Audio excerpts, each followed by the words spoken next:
Paragon Ascension design philosophy. Core principle, plausible reality, elevated by myth. Paragon Ascension is built on a foundation of plausible realism, a world that feels like a natural evolution of our universe, infused with a dash of fantasy that enhances its sense of wonder without breaking immersion. Every system, species, and technology should feel like it could exist, even if it defies what's currently possible. The difference between realism and myth is simple. Realism is when the world feels like it could really exist somewhere or sometime. Using projected scientific advancements, what we know about biology long ago and how it is today to make plausible ecology, while myth is things like unreasoned magic. It exists because I want it to type deal with no explanation as to why or how. That being said, sometimes magic is detailed as to how it works, but not often. Grounded futurism. Our technological design philosophy follows believable evolution, not magical leaps. Technology feels functional, industrial, and purposeful, built to serve humanity and its survival, not to exist as a spectacle. Weapons, vehicles, robotics, and architecture show the where of use, the compromise between innovation and necessity. Scientific logic underpins every advancement. Propulsion systems, cybernetic enhancements, atmospheric processing, and AI governance all have grounded reasoning behind them, inspired by real theoretical or developing science. When technology bends the rules of physics, it does so through scientific abstraction, a believable extrapolation rather than pure magic. Plausible biology, creature, and species design adhere to ecological realism with creative exaggeration. Fauna evolve based on their environment. For example, volcanic beasts exhibit heat resistance and mineral-based carapaces. Aerial predators on gas planets have expanded lungs and electromagnetic orientation. Evolutionary logic drives design. Every horn, scale, or adaptation must serve a purpose: defense, heat dissipation, mating, survival, etc. Alien creatures may appear fantastical, but their biology should always suggest a rationale, grounded in physics and biology.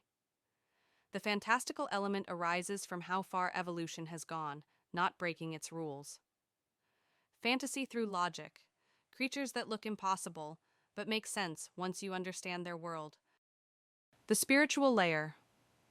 Beyond the tangible reaches of technology and the known cosmos lies the spiritual layer, a vast unseen architecture interwoven with the universe itself. It is not a plane of myth, but an undeniable reality proven through actions and existence of being once thought to be legend. Three great forces, light, shadow, nature, representing heaven, hell, and the mortal plane. These realms are living ecosystems of energy, influence, and will.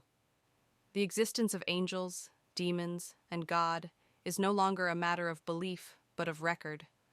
Their reality was unveiled through the emergence of Seropha Anarothron, the fallen angel, whose defiance shattered centuries of skepticism, and advanced Grandmaster Seraphina, the temporal queen, whose divine power and mastery over time itself served to place her at a table among the highest divine powers just below the divine assembly.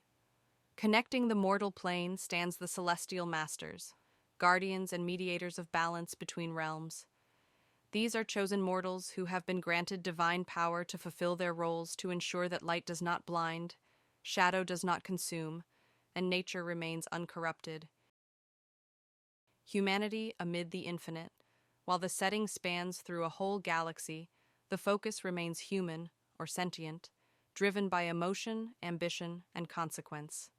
Every advancement comes at a cost: energy scarcity, overreach of AI, corruption of ecosystems, or loss of cultural identity. Characters reflect the moral tension of progress. Explorers, soldiers, and researchers, each walking the line between discovery and destruction. Societies are dynamic and layered, divided by ideology, economy, and purpose, yet connected by a common sense of morality. Humanity mentioned here isn't just about humans, it's about all the people of intelligent species that walk life together. Design. Every visual, narrative, and gameplay element should strike a balance between believability and imagination. World design. Planets should feel geologically sound with tectonics, ecosystems, and weather patterns. Creature design. Blend zoological realism, muscle, anatomy, habitat, with mythic silhouettes that inspire awe and danger. Architecture and technology. Varies through planets and specific areas of a planet, depending on the type of environment and culture, from wooded villages to large industrial sci-fi cities. Aesthetics and environments. Neon wave resorts, Naturetopia, Sandwheel Heights, Metropolis Rivers, cyberpunk, steampunk, biopunk, dieselpunk, atompunk, decopunk. Plausible reality, elevated by myth. That is the ultimate goal and core principle of my design philosophy. If it's not plausible, the player won't believe in the world, immersion ceases to exist, and interest eventually runs dry.